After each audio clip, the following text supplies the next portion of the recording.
Welcome back, everyone, to another episode of Ontario Cryptids.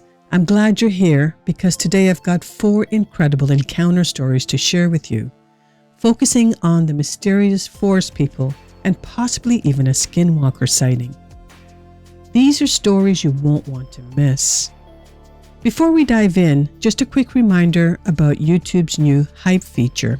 For the first 7 days after I post a video, you can hype it for free up to 3 times a week. Every hype gives the video points that helps it climb the leaderboard and reach more people. And since I'm a smaller creator, your hype goes even further thanks to the bonus boosts. It's a great way to support the channel at no cost. Also, I want to take a moment to remind everybody that this upcoming Tuesday is Truth and Reconciliation Day here in Canada.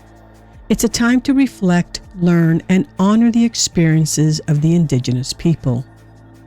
If you're new or a returning viewer who hasn't subscribed yet, don't forget to hit the like button, that subscribe button, and hit that notification bell so you'll never miss another upload.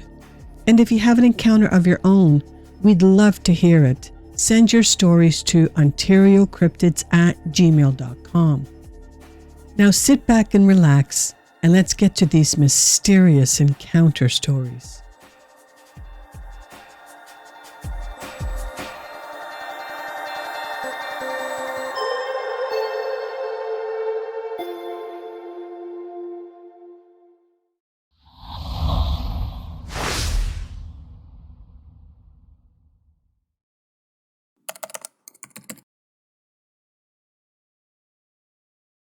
Hello, my name is Amber.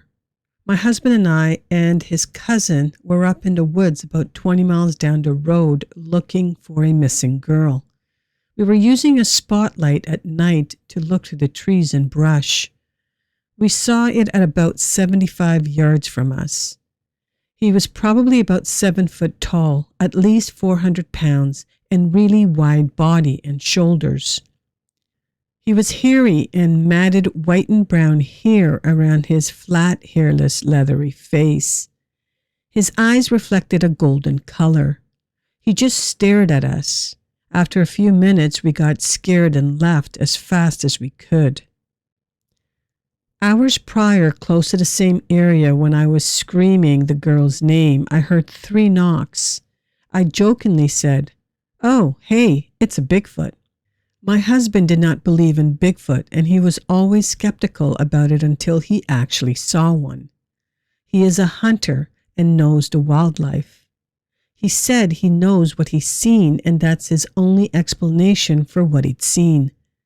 It did look like a Bigfoot and really scared him a lot, and he does not scare easily. The next day, the hiker was found in a canyon. We talked to her afterwards, and she said she walked away from her camp and then she saw something glowing, like glowing lights or something. It moved towards her, and that's what scared her. She ran from it, and that led her to falling down the canyon. She was a ways down and lucky to be alive after that fall.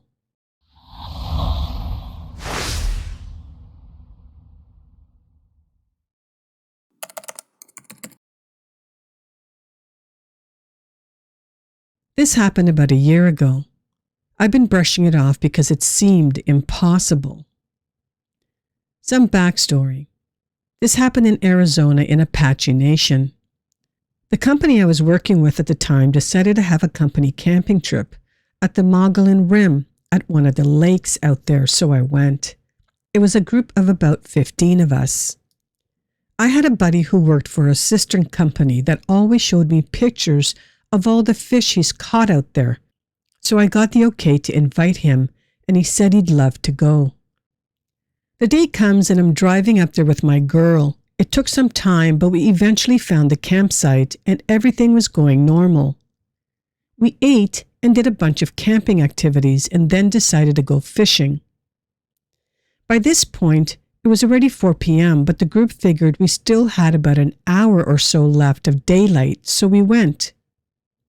We get to the lake and started fishing, and about 30 minutes into fishing, we hear our names being shouted across the lake, and to our surprise, It was our buddy from our sister company. He said he couldn't find a camping spot, so he set up camp over there. He was shouting this across the lake, which was probably only 40 or so yards, give or take. We kept yelling for him to bring his stuff over, but he kept yelling for us to go over there. But we ended up telling him to go and meet us by the outhouses located by the parking lot. We waited for a bit and he never showed up, so we just thought he decided to go camp out where he was. My girlfriend and I decided to drive home that night because it dropped to below 50 and we weren't packed for that kind of night. Nothing happened on the drive home, but the next day at work I saw my buddy and I asked him what happened and why he never showed up to our camp. And he ended up saying he couldn't go because his mother was in the hospital, and he actually showed me a picture with a timestamp proving it. I told my coworkers and all the guys that went on the trip. I got chills and we tried to explain to him how we saw him at the lake and how he was calling our names and mentioning things only he would know. He said he thinks it was a skinwalker. I have so many questions and I would like some feedback or something from a native or someone who experienced this before. My girlfriend is native, but I am not, and she said she was uneasy during the trip.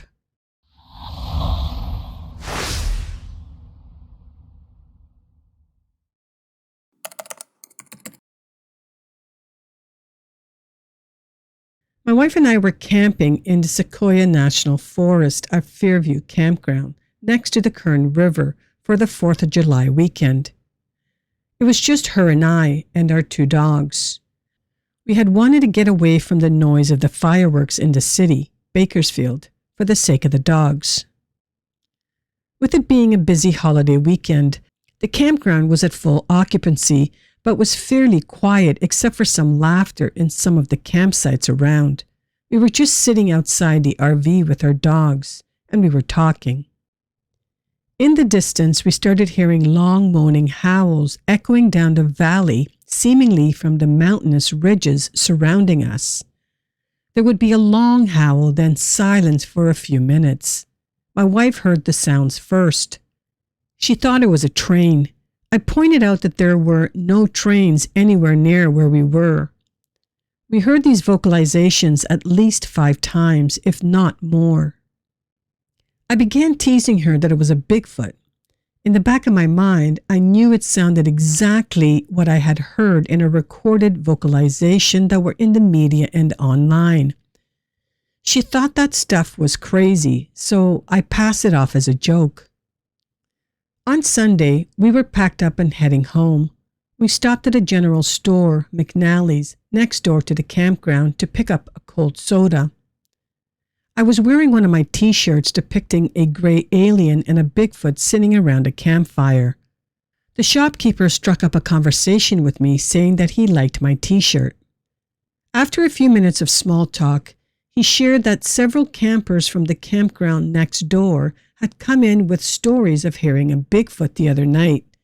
I had not told my story at that time. He said that he hadn't heard it because he said, when the sun goes down, I go down.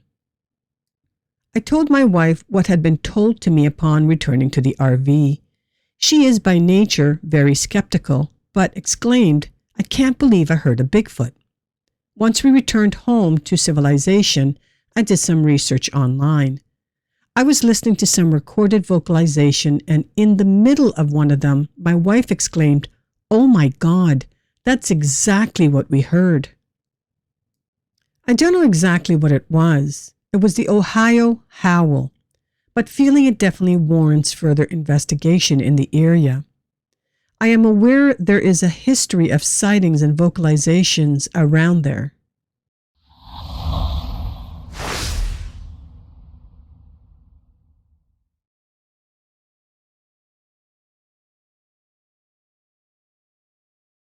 Hey y'all, I've been an avid Bigfoot enthusiast all my life, and I have occasionally been active in this sub.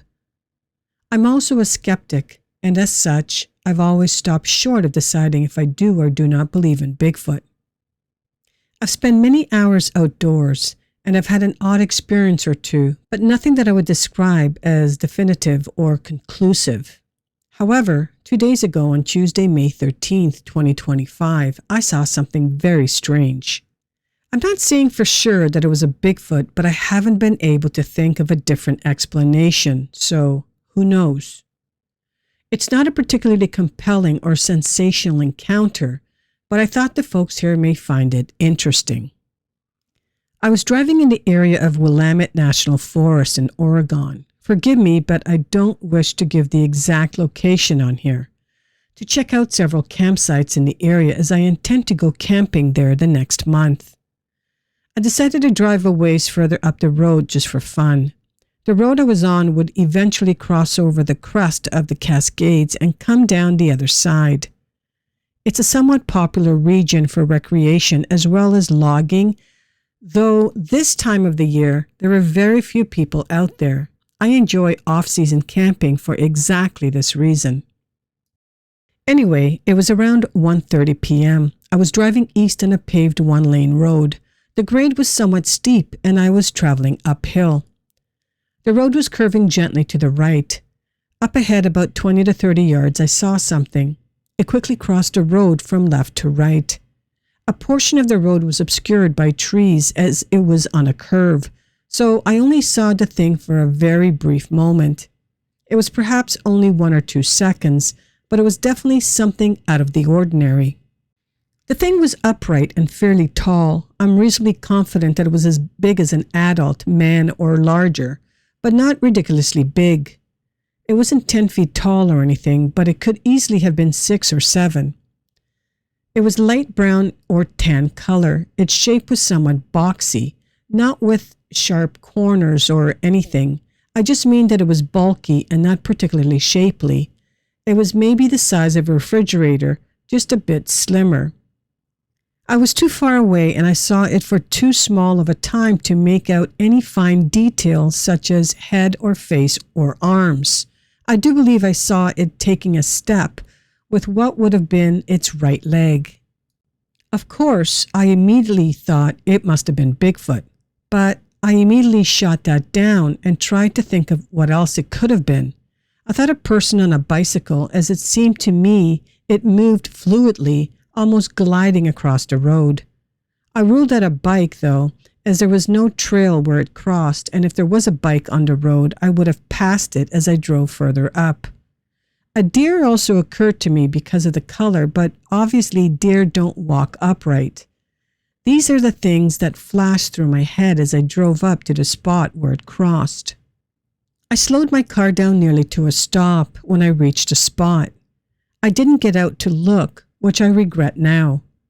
In a moment, I was in a mindset that I had seen something ordinary and that my mind had just played a trick on me.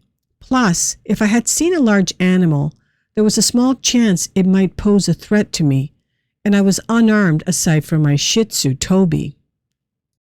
The spot where the thing had crossed was somewhat interesting. To the left north, there is a steep hillside leading up to a ridge. However, there was a bit of a low saddle at that point where the thing had crossed. I looked it up at the map and I saw that there was a small lake a few hundred yards to the north. To the right south, there is an abandoned and overgrown old forest service road that doesn't appear to lead anywhere other than deeper into the woods. I couldn't see down this road a significant distance as it drops off steeply. Whatever crossed the road would absolutely have crossed from the saddle on the left to the abandoned road on the right. Anyways, that's my whole story. I drove a few miles further up before turning around and heading back down. I slowed down as I crossed a spot again and scanned the side of the road, but of course I saw nothing. I do very much regret not getting out to take a look for tracks or something. Oh well. I am certainly not saying that I definitely saw a Sasquatch. I'm not saying that I didn't. I don't know what I saw. I don't think it was a deer. I don't think it was a bear. There's no chance it was a human. I don't know. What do you all think? Anyways, that's going to be it for today. Thank you so much for listening until the end. I hope you enjoy these 4 incredible encounter stories about the forest people and possibly a skinwalker. One thing I find really interesting about people's encounters is the fact that they always try and convince themselves that they're seeing something other than what they've possibly actually seen. Anyways, I just thought I would share that. A huge thank you goes out to the current channel members for their support. It truly means a lot, so thank you guys very much. If you're a returning viewer and haven't subscribed yet, please take a moment to give me a big thumbs up, hit that subscribe button, and hit that notification bell so you'll never miss another episode. And don't forget that you can also use YouTube's new hype feature in the first 7 days to boost this video. It's free and it makes a big difference for my channel. If you've had an encounter of your own, we'd love to hear about it. Send your stories to ontariocryptids@gmail.com. Wishing you all a great weekend ahead, and don't forget to join me again next time on Ontario Cryptids.